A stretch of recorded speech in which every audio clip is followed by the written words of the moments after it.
Please subscribe, like, and share. Mene MPP for ni bi.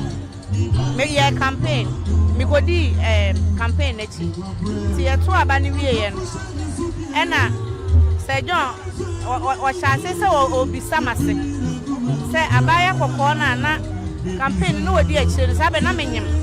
Sa abaya no wo wai. So bisa ampanufo bebre na obi frɛ me sɛ John ehwehwɛ me obisa masenti me nkɔhwehwɛ no nti ma me kosi panimu bi so na wɔde me call ne office na me call ye no every day ohu me when me wa brother ebesi sɛ ofiri mu edi be na no ade frɛ Matilda okay. Let me feel say if you did na me read okay. Enti abusiafo ene Matilda Asante o twasini na edi enkomo obaka ne se amanyofo ene wa ha na eba ne sen na sinitwani wa ba ha na je se wo ye campaign ma no me ye ma NPP okay. Na omunu na odi hu mi a odi fa madam fo okay. Na debia na o ma me ba ne nchen na o tu mi fo na ochima dwene si sini adwuma na me ye no so se me ma mani nkɔ hɔ ene ma bebre mu no o guide me ade na usua free ne hɔ a fɔkoi ye de be kai no a ofisu se Ghana fo nsua de me sua free of our ne se odo nipa ankasa ena onim se esi eye nipa yie o receive nipa kama obia se de obia tie bia enu nti no ema me hu ne se sa akoma pa bia de bia me ka je ne se wofa wo se me wofa bi na eye me ya se me wofa no so owu June eya kwa se ewuo na me wofa ni we no sa bre na mu na wofa so eye nti de bia na me ka ne se wofa wo se me wofa bi me wofa ne waye me ye enipa bia se de ote bia wo ba oje wo no ne we bonkomo wo ha wa wo de ba ye no ontumi nye ni nyina kwa no be ye mu bia ma nti ma me be do no pe na sem na me hu se sa na wote no ana me hu se e wo se me so me sua bibi free of ho na enipa bia wo be hia ni bia no wo nyanyi yi mu na wo be do nipa ofa na wo do nipa me call of ho na me de obi di machi kɔ no a nipa na de so go bia no eno na wutwa etimu me mfa odo ene ba ko ye entrevias bida mu nyina mase e wodo amachire ya me shamo okurafo da mase mama na rechechire yankopon shamo bebre ida mase yo ya da sipi yeguso ewo ye papa kwadwo usu free ye Sir John ye na yiyo ase na ewo hɔ a ye befa tribute na kakra ene de ekoso no so kakra na ye de interviews aka etwa so enti sa ena ye ne ba ena ye ne no edi enkomo no ye rese ye ne kunafo ene empanimfo aka no ebedi enkomo a enti yeguso a ye de ayiyo no ebro but so de me kan no anopabofo dwumadi no a ye da so ewo sakra wono a ye de dwumadi ebro ye sakra wono na ye was de ka ye papa Sir John na oda form a sabre ye rese ye be kwa kope no krabe kwakra akwakoye usu ene areho ene ajajo sano ti yewese yebetumi na yene empanimfo aba no ebi edidi enkomo na Mumpeja microphone in customer mame na ope na bozu betumi atena se mame na bozu NPP womu a ekasa Dr. Mahmudu Bawumia ena sabre wone na ire Samira Bawumia womu afro ade akọ esro ho no enti womu ekọ akwakotina ɛsoro hɔ na kɛsɛ dwumadie no yɛnim ara amehwɛ baabi a ɔbɛtena ɛno bɛma yɛtumi ate aseɛ sɛ mpanimfoɔ no yɛnhwɛ bi akyi ne mu kwan bi wɔ anaasɛ ɛno no yɛda so ɛwɔ Sakra Ono Kwadwo Owusu afiri yie ne sie ɛne na yiyɔ ase ɛna saa bere yɛwɔ a yɛde deɛ ɛkɔ so ɛde ɛbrɛ mo no na yɛhwɛ sɛ anyebia can he represent the kind of politician a yɛhwehwɛ ɛde ama wɔman yi anaa the kind of politics a yɛyɛ no ɛna yɛbisa sɛ so yɛhwɛ yɛ amanyɔsɛm ɛwɔ ɔman yi mu sɛ bɛtumi ama yɛtu mpɔn a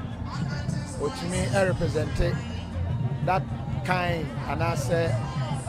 ɔtumi twene Sergio na de maame yɛbɛkɔ Tamale Sergio na maame moto a ɛnɛ madu deɛ maduru na me free atimatim ebedu Mampɔnten ba tabuom na wohwɛ nnɛ lichie kɛse abɔ Ghana man abɔ MPP abɔ Asante man abɔ Ono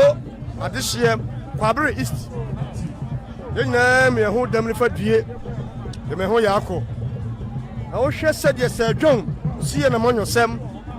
mɛka sɛ me ole hyɛba na ɛbɔ nsu Sergio ka ho bi ɛna maduru deɛ maduru Kofi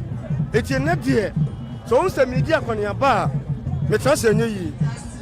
mehwɛ sɛdeɛ meyere kɔɔ yɛ nkyɛeɛ na mehwɛ me wɔfa gyamfi Ono de hyeɛ na ɔda mpam na awerɛhoɔ adware me kraa nti wohu sɛ medi akɔneaba a mea me wɔfa Ono de hyeɛ ɛnɛ maka nkyena gu ɛno nti ɛna ahu sɛ medi akɔneaba a menam so a medi akɔneaba no nti nnɛ de birikyie kɛseɛ na abɔ no na bɔ so wohyɛ asa no na woka sɛ wo moto kora wogye kantwi ɔne tɔma o woyɛ no firi mu a ɛde ambio ɛna wayɛ ɛde ama wo a anaasɛ wode kae sɛ John woyi deɛ wayɛ ama wo firi mu a adeɛ a meka sɛ John sɛ wɔde moto no ma me kora me firi n'akyi nanso oh yes ɛnso ne wɔfa me kɔɔ ne nkyɛn wɔse na ɛbɔ nsu me nua ne wo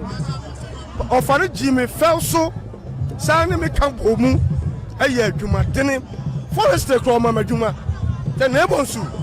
bɔmmɔdeɛ no gyi wei na bɛhwɛ wo yere ne wo ma nti Sergio yɛ nipa bi a ɔka nipa bom Sergio yɛ discrimination obi wɔ hɔ na akɔdi n'akyi sɛ yɛ a woba ne nkyɛn kora ɔbɛpam wo nso me wɔfa Sergio gyamfi Ono de hyeɛ nyɛ saa na me wɔfa ɔyɛɛyɛ enti mmoa Sergio de aboa me deɛ meka sɛ meka Kofi wo ne watiefoɔ Angel Radio Angel TV adeɛ bɛkye ɛsɛ deɛ atome awerɛhɔ dwa me kraa nti mɛda mo nyinaa mo ase sɛ wohwɛ benkum wohwɛ nifa apuoyɛ anamfoɔ na sɛbe mo radio kora mode ama wɔde hyɛba na ɛbɔ nsu sɛ nana bra ɛne wiase nyinaa tiefoɔ ɛmɛkasa nti mi ɔfa Sergio deɛ ɛma ne damrefa due yɛhwɛ amanyɔfo a yɛnim sɛ ɔwɔ MPP but NDC foɔ bi ani gyina ho nti ama ɛnɛ yɛbisa sɛ sɛ yɛpɛ type of politicians na woyere sɛ ne type ne nkɛyɛ wɔn oh Kofi me a meto a mekasa yi Sergio nti mesua monyɛ sɛm firi ne hɔ adamfo paa ne ofo ayi ɛhyɛ no nkatia me a megyina him adamfo paa ne Collins Dauda because politics no ɛnyɛ ntɔkwa wonim da a ɔho bɛkyere wo na wonim da a mmoa bɛfiri baabi aba nti mehwɛ me ɔfa Sergio so ɛne nyina meba radio so a mebɔ Collins Dauda din mekora maka sɛ MPP kora akɔ ha a nipa koro bɛgyina no mɛka mpa atia nipa meka radio so sɛ wo MPP candidate kɔ Collins Dauda ha mɛka mpa atia no me wɔfa Sergio na mesua no a ɛnɛ amanyɔsɛm di maduru deɛ maduru no politics wɔn ahu sɛ nyɛ ntɔkwa ɛnyɛ atɛmdidie ɛyɛ adwenkyerɛ ɛna me ya mo yɛsɛm